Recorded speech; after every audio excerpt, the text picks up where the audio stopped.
Hello guys, അപ്പോൾ ഇന്ന് evening തന്നെ ഉണ്ട് പഠിക്കാൻ. ഒരു കൈക്ക് ഫോൺ പിടിച്ചാണ് മറ്റേ കൈ കൊണ്ട് കർട്ടൻ വലിച്ചതിൻ്റെ ദുരന്തമാണ് നിങ്ങൾക്ക് കാണുന്നത്.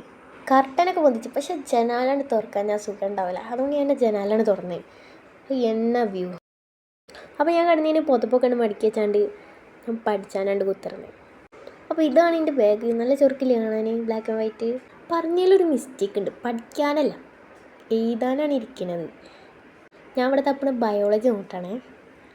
അങ്ങനെ ബയോളജി നോട്ടും ടെസ്റ്റും കിട്ടി. ഇത് കണ്ടിട്ട് ചട്ട കണ്ടാണ് നിങ്ങൾ മലയാളമെന്ന് വിചാരിച്ചു. പക്ഷെ മലയാളമല്ല, ഉള്ളിൽ ബയോളജിയാണ്. കണ്ടോ, ഹേർട്ടിനെ കണ്ടില്ലേ നിങ്ങൾ? ബുക്കൊക്കെ എടുത്തിച്ച് സെറ്റായി കുത്തിറക്കണം. ഇതാ നിങ്ങൾ ഒന്നുകൂടി കാണിച്ചു തന്നതാണ് ഇത് ബയോളജി ആണെന്ന് ഉറപ്പ് വരുത്താൻ വേണ്ടി. അപ്പോൾ അങ്ങനെ ചാപ്റ്റേഴ്സൊക്കെ ഏകദേശം കഴിയാനായി. ഞാൻ 9th പഠിക്കുന്നത്. 9th പഠിക്കുന്ന ഏതെങ്കിലും കുട്ടികളുണ്ടെങ്കിൽ കമൻറ്റ് ചെയ്യുക. ഇതൊക്കെ എനിക്ക് ഇന്നലെ എടുത്ത പൊസിഷനാണ്. ഈ ഒരു പെട്ടിക്കോളാണ് എനിക്ക് ഇന്ന് എഴുതാനുള്ളത് ഹോംവർക്കായിട്ട്. അപ്പോൾ നമുക്ക് അങ്ങനെ എഴുതിയാലോ? എനിക്കുണ്ടല്ലോ ഇങ്ങനെ പുറത്തൊക്കെ ഇരിക്കുമ്പോൾ ചായ കുടിക്കാൻ തോന്നും. നിങ്ങൾക്കുണ്ടോ അങ്ങനെ? അപ്പോൾ ഞാൻ അങ്ങനെ സ്പീക്കറിൽ പാട്ട് ഇട്ടാണ്ട് ഇങ്ങനെ പാട്ടായിട്ട് ഉത്തർന്ന്. ഇതൊക്കെ എനിക്ക് ഇന്നലെ എടുത്താണ്. ഞാൻ പറഞ്ഞില്ലേ, സബ്സ്റ്റൻസ് എക്സ്റ്റേണൽ എൻവിറോൺമെൻറ്റിൽ നിന്ന് എങ്ങനെ ഒരു സെല്ലിൻ്റെ ഉള്ളിലേക്ക് പോകും എന്നുള്ളതാണ് അത് പഠിപ്പിച്ചത്. എന്നിട്ട് ഞാൻ എൻ്റെ ആയുധങ്ങളൊക്കെ എടുത്താണ്ട് ഇറങ്ങിയേ. അങ്ങനെ എഴുതാൻ തുടങ്ങി. ഇനിയിപ്പോൾ വർത്താനം പറഞ്ഞ് ഉത്തരം നേടെ വർത്താനം പറഞ്ഞുകൊണ്ടേ കുത്തിരിക്കും. അങ്ങനത്തെ ഒരു സാധനമാണ് ഞാൻ. പിന്നെ ഉണ്ടല്ലോ, എൻ്റെ പോലെ നിങ്ങൾ കർപ്പശോണ്ട് നീലശോണ്ടാണ് ഇതിൽ എഴുതണമെങ്കിൽ കമൻറ്റ് ചെയ്യുക. അങ്ങനെ എഴുതണമല്ലുണ്ടെങ്കിൽ ഞാൻ കർപ്പശോണ്ട് നീലശോണ്ട് എഴുതൽ.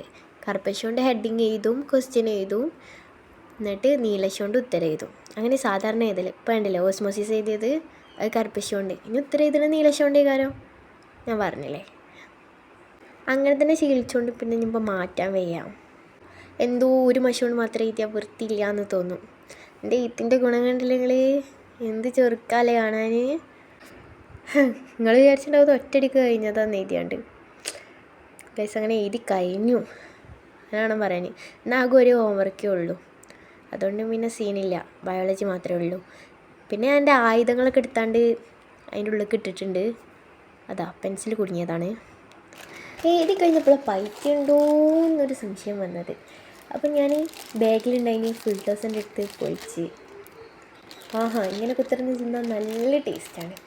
അനിയന്മാരും അനിയത്തിയാളും വന്നാൽ നല്ല സുഖം ഉണ്ടാവും. ഓലാണ്ട് എടുത്തോണ്ടോ എന്നല്ലാതെ നമുക്കൊരു തുള്ളി പോലും കിട്ടില്ല. അതിനിങ്ങനെ ഒറ്റ കുത്തിറന്ന് നിന്നാണ്ടല്ല, അടിപൊളിയാണ്. അപ്പോൾ ഓക്കെ, ശരി കേട്ടോ. ഇന്നത്തെ ഒരു ചെറിയൊരു വീഡിയോ ആണ്. അപ്പോൾ എല്ലാവർക്കും ബൈ.